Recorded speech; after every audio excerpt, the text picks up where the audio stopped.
and thanks for nice to meet everybody. Thank you. And I would like to propose that we swap item 4 and 5 for ease of reading, if members are content to do so. Agreed. Okay. We've received apologies from co-opted member Mr Anthony Boyle. And I'd like to ask if there are any declarations of interest in relation to any item. No, that's great. Okay, the minutes of the previous meeting is on pages 5 to 8. The Audit Committee was at Thursday 26th of September 2024 and they're submitted for approval. Can these please be approved? Is that agreed? Thank you. And on to item 5 on the agenda, audit partner from Forbes and Massars, Karen Murray, will introduce the item agenda. Thank you, Karen. Thank you, Chair. I'm delighted to be able to present our audit completion report. Interestingly, it came out a little bit ahead of our audit completion, but I'm now able to provide an update on where we are in terms of completion. Before I go any further though and get into the detail, I'll probably start by explaining that we expect to be able to issue an unqualified opinion on the Fire Authority's accounts today. Once this meeting is concluded and Mike has had an opportunity to sign the accounts and sign the letter of representation, should members direct that. I'm pleased to say that we received a good set of accounts and supporting working papers at the start of our audit, and throughout the course of the audit we have had really good support from your finance team and we are very grateful for that. We have a good relationship with them which we've built over the course of this first year, but I think it's probably fair to say that they will be breathing something of a sigh of relief now that things are finally finished, because it probably does feel quite like they've been audited, but actually from your perspective, you know, that's a positive thing. I want to say thank you actually to Mike for the support that we've had, but also to Neil and James and Ali, who are the people who actually do the detail work, which is not to undermine Mike's role in it, because we all know that good leadership drives good performance, but I am really pleased with the relationship between your team and mine. On page 145 of your papers, you will see the little sort of red, amber, green table which sets out the status of the audit. So for the purposes of the record, I will confirm where we are with all of that work that is marked there as not quite complete. So in terms of our testing on journals, that is now finished. Everything is closed down. Our work on national resilience assets and the accounting treatment of them is complete and closed down. We are happy that they are being treated as a principal in a principal versus agent setting, and I'll talk more about that in a few minutes. Issues relating to the derecognition of those assets are also now derecognition of assets are now closed down. We've got the assurance that we needed around there. We were waiting for some direct confirmations for your investment, so that is the third party to get back in touch with us to confirm that the investment that you were recording in your accounts matched their records. We've received one of the ones that we were looking for, so we have undertaken alternative procedures to get the assurance we need in respect of the one that didn't respond. So essentially tracing all of the transactions relating to that investment through your accounts and through the bank. We have received all of the information we need in respect of the firefighters' pensions. We received most of them yesterday. The last 3 came through this morning, so they have been tested. We are comfortable with them, although it's not yet been formally reviewed, so there's just a slight timing issue there, having received them at about 11 o'clock. And then our IT audit work is also now all complete. Following the kind of work over the last couple of days, there are a small number of changes that have been made to the accounts just to update things and to bring them in line with compliance, and we will write to you at the end of this meeting and set those out so that you have a record. Moving on to the kind of detail of the report and where we've got to and the matters arising. No change to our materiality, remained at £1.5 million. And then starting at page 149 of the papers, you will see the risks that I reported to you in the audit plan, the audit strategy memorandum that I brought a few months ago.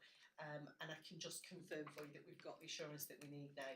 So in respect of management override of controls, and I'll just remind you what I think I said last time I spoke to you, which is that the management override of controls is a risk in all organisations, so it's not something we're particularly worried about here.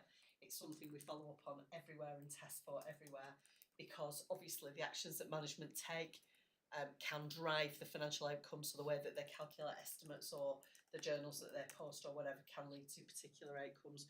So we have done a lot of testing around there, and we are satisfied that we have the assurance that we need around those areas. The next risk we identified was the pensions, liabilities and assets that are reported. You'll recall that I said to you at the time of the audit plan that they are complicated because they rely on the actuary to provide information to you. There are a couple of errors that have arisen as a result of our work on pensions. One you have amended for, which relates to the asset ceiling calculation. I'm not going to talk in detail about that because it's fairly complex and technical, but if you do have any questions, Katie would love to answer them. The second issue, which you haven't amended for and which is reported on page 156, an unadjusted error, is in relation to an error that was in the pension fund accounts, and it's your share of that issue that was picked up by the pension fund auditors. The important thing to remember about issues with the pension liability disclosures is that often they are not in your control, so there's nothing here that your team have done wrong. They are a result of timing issues, timing changes, and then of course issues arising in the pension fund accounts. The third risk that we mentioned to you at the plan stage was the valuation of property, plant and equipment.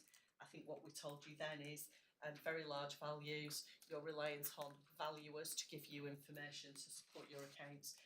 We've done all of the work that we plan to do on that, and we're comfortable with the assurance that we've got. In particular, as part of that, we've looked at the treatment of your national resilience assets. So they're the assets that you hold because you are the lead for national resilience. Couple of adjustments to the accounts arising from those. Essentially, some of those assets were not with you at the year end, or not with any authority at the year end. They were still being adapted and fitted out, so we've taken them out of your accounts because you didn't have them in effect. And then in terms of your income and expenditure position with regards to national resilience monies, we've agreed with you that you are acting as a principal, not acting as the agent, so you are responsible for that funding. You'll see on page 157 the 4 amendments that have been made to the accounts. I'm not going to go through them all in detail really. I suppose the thing to do for you is to give you assurance as members responsible for governance here that none of them are particularly significant. Whilst they might be large value, they don't result from errors in the way that you were doing things or anything that was deliberate or weaknesses in your control environment.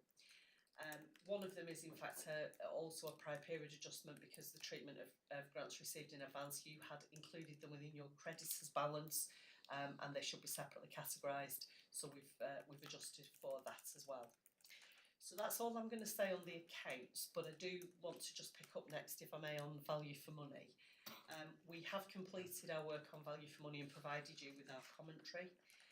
We look at 3 things, as you know: financial sustainability, governance, and then what's called the 3 E's, but I suppose broadly in layman's speak, it's what you're doing to improve services for the public or to reduce the cost of those services. There's nothing I need to draw to your attention in respect of the work that we've done.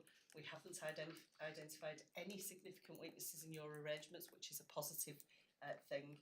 But probably what I will say, just to support your team here really, is that whilst we think you've got arrangements in place to ensure your financial sustainability, those arrangements in themselves do not make you financially sustainable. They mean you'll know if you're not, but it is up to the authority to deliver the plans that it has in place, the financial plans it has in place, to stick to budget and so on. So I can give you assurance, if you like, that your plans are adequate and will keep you sustainable, and I can give you assurance that you've got arrangements in place to know if you're going off track in terms of delivery, but actual delivery of your plan still sits here, and just having the arrangement won't make it happen. So that's probably all I was going to say there, if that's okay, Chair, but I am very happy to take any questions. Thank you, Karen, thank you. Any questions from members? No? Can I say thank you for the objective challenge and the very detailed report. It's very helpful. Thank you. Okay, so we'll go on to agenda item 4, which is statement of accounts, which will be introduced by Director of Finance, Mike Rea. Thank you, Chair. All members have been furnished with a fresh copy of the statement of accounts. So before I take members through the report, I would like to just take the opportunity to thank all members, external audit and internal audit, first for agreeing to the change of date for today's meeting. We put the date back to coincide with the audit finishing in terms of the actual schedule. But I'd also like to apologise for some last minute changes to the statement of accounts and take members through them changes. We turn to page 41 in the actual pack that was sent out. Page 41 has the balance sheet table on it, and it's just a small change in that the pension fund title has been changed to pension liability. Turn to page 43 and the accounting policies. Under the accounting policies and Roman numeral 5, prior period adjustments, changes in accounting policies and errors. This has been moved out of accounting policies and has been given its own note, note 44, which is the same title, and it's on page 89 to 90. On page 47, events after the reporting period. Under the events after the reporting period, there's a paragraph which starts, the Court of Appeal has recently issued its judgment in the Virgin Media case. This paragraph has been removed out of page 47 and moved to note 40 within the accounts. And then the last changes are on page 70 of the report, and this is the table on page 70 for financial instruments, and includes the headlines PFI liabilities at amortised cost, and this has been removed and the totals have been updated. And also on the table on page 51, the following balances have been amended to those within the report. It's the creditors at amortised cost from 6,282 to 5,531, and the non-financial instruments from 7,029 to 7,780, and that's both at the 31st of March 2024. And the figures at the end of the 31st of March 2025 have also been restated to take this into account. The overall totals have not changed. The main financial statements in terms of the comprehensive income and expenditure statements, the movement and reserve statements, the balance sheet and the cash flow statements have not changed as a result of the above amendments.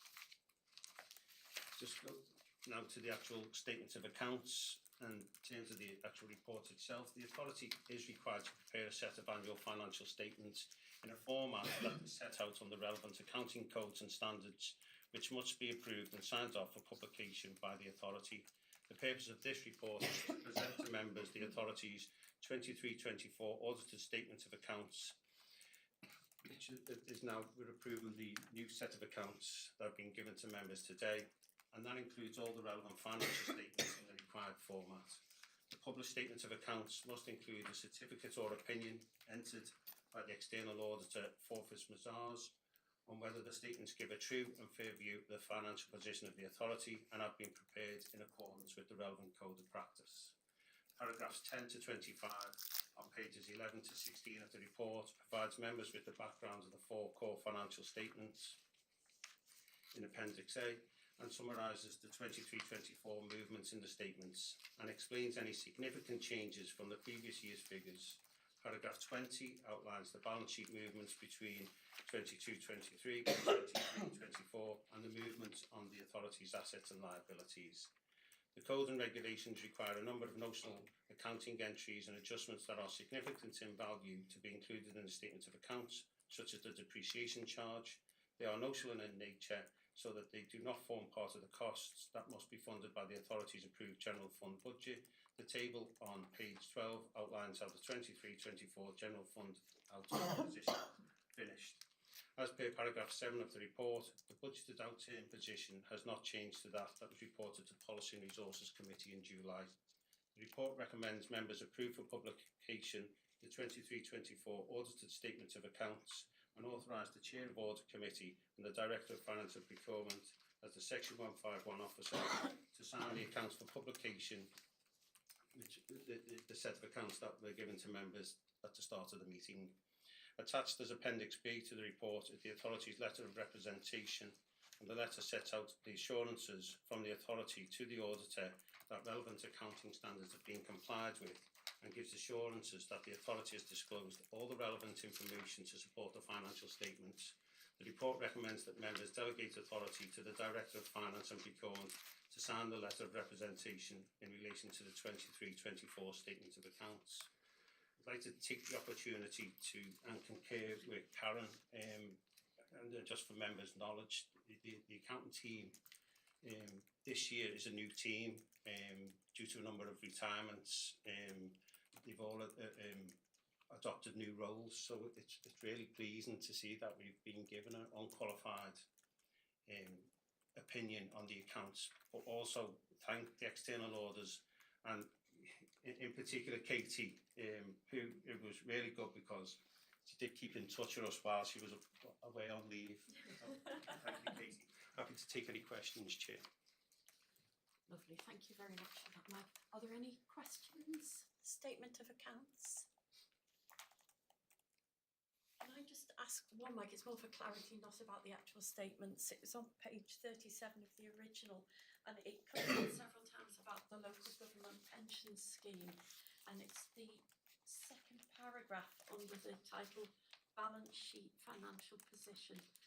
And it's the second bit, any shortfall in the firefighters' pension scheme is met by funding from central government, and the authority is only required to cover discretionary benefits when the pensions are actually paid. So that's, to me, that's a huge help, isn't it? Yes, yeah.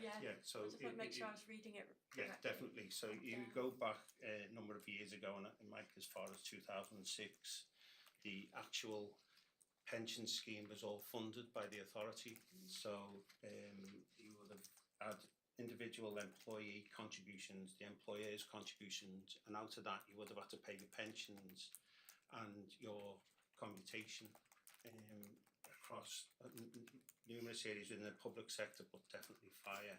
You'll be aware that the number of firefighters has reduced and the number of pensioners has increased, and it became unaffordable for fire and rescue services to continue to pay like that. So that's where the government comes in and subsidises the fire services with a pension grant. So we receive quite a significant pension grant, which allows us to pay the pensions and the commutations when people leave, and to continue to pay those pensioners that have left in the past. Right, that's great. Thank you very much for that.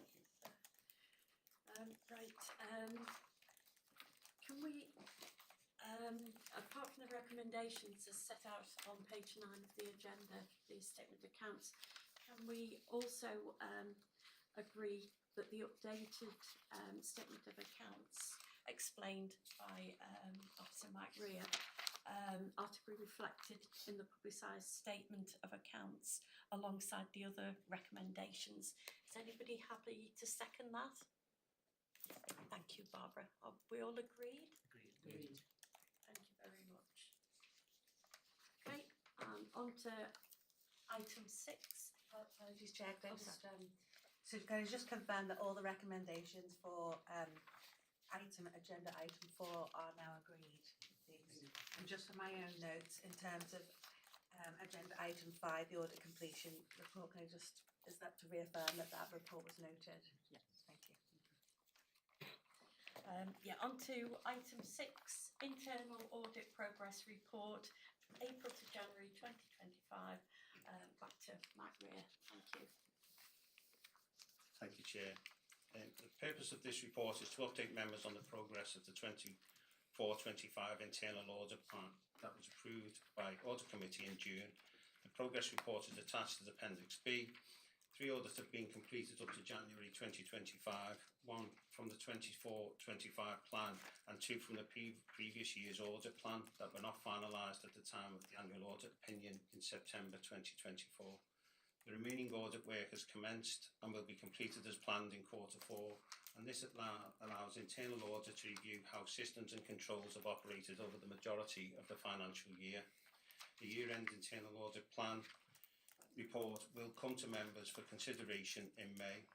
As members will be aware, internal audit services are provided by Liverpool City Council. Jonathan Bruckman, the authority's lead internal auditor, is here today to take members through the progress report.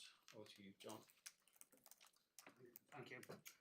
So the internal audit progress report starts on page 191. Section 2 of the report on 193, page 193 details the audit work completed up to January 2025. So, as Mike said, we've completed 3 audits, procurement, governance and compliance audit, and then 2 from the previous year, which have now been finalised, which is the bullying, harassment, discrimination processes, and the flexi-duty management manager provided vehicles. We've also been doing some ad hoc work on the Training and Development Academy on the charging model. Section 3 of the report on page 195 details the audits in progress at the present time or to be completed in the next couple of months. So we've commenced the core financial systems reviews. Well, we're just waiting for the data on the payroll, but the rest have been started. We're also doing the expenses audit, and that's starting the next week or 2. So we're just waiting on the data for that to start, but the working papers are all set up. And then we're continuing with the Training and Development Academy, reviewing those the charging model. So happy to take any questions. Thank you, Mike. Any questions? Thank you. Yeah, just an easy one, I'm sure. The charging model, is that about how much we charge people to use the facility? Yes, it is. It's it's cost recovery, so it's making sure we include all the costs we possibly can, and we're not going to lose money on it. Any other questions? It's recommended that members note the contents of this report. Is it agreed? Thank you. And that concludes the meeting today. The next meeting will take place on Thursday, the 5th of June 2025. Thank you all very much for attending. Thank you.